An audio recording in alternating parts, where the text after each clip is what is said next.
السلام عليكم ورحمة الله وبركاته. ازيكم حبايب قلب، عاملين ايه؟ كل عام وانتم بخير.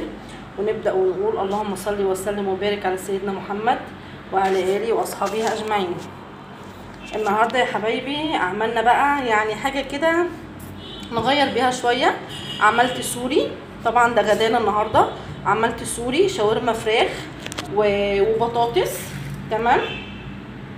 قلت النهاردة أغير كحاجه غير المألوف، يعني بدل كل يوم نعمل طبيخ مكرونه حواوشي حاجات كده. هم عندي النهارده طلبوا سوري، فقلت اعمله لهم، فقلت لازم برضو اصوره لكم عشان اللي حابب يطلبوا اوردر مفيش اي مشكله. زي المكرونه بالصوص اللي اتطلبت وصورتها ونزلتها. تمام. طبعا ما تنسونيش في لايك واشتراك في قناتي وتعليق لام سيف، وفعلوا الجرس عشان يوصلكم مني كل جديد وكل الناس تشوف فيديوهاتي. تمام. النهارده السوري ده انا عملته ازاي؟ انا جبت عيش سوري، تمام، وعملت شاورما فراخ عاديه خالص بالبصل وبالفلفل الالوان وبالثوم وكل التوابل اللي عندك، واحده ماجي وبطماطم، وبتبقى جميله وان شاء الله كل الناس تقريبا بتعرف تعملها يعني. تمام. وحمرت بطاطس ودي مش محتاجه شرح، وحطيت عليها توابل. التوابل دي اسمها شرق اقصى. شرق اقصى يا جماعه بتخلي الفراخ تستهى عالي جدا.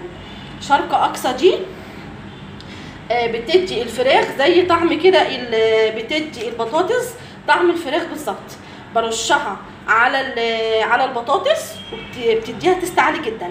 اسمها شرق اقصى، هتلاقيها عند اي علاف او اي بتاع توابل. تمام.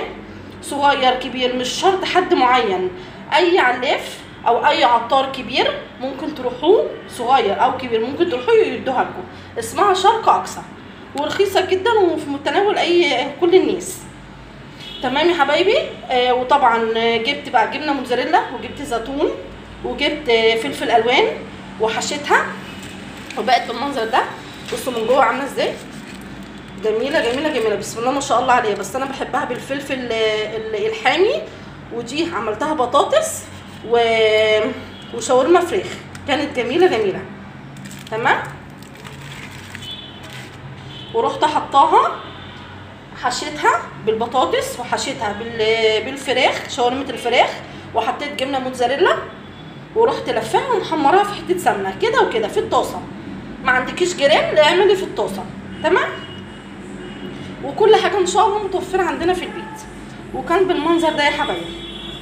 ما تنسونيش طبعا في لايك واشتراك في قناتي وتعليق لام سيف حلو. وجربوها ان شاء الله تعجبكم. واللي حابب يطلب السوري ده انا تحت امره وهيوصلوا لحد باب البيت داخل القاهره.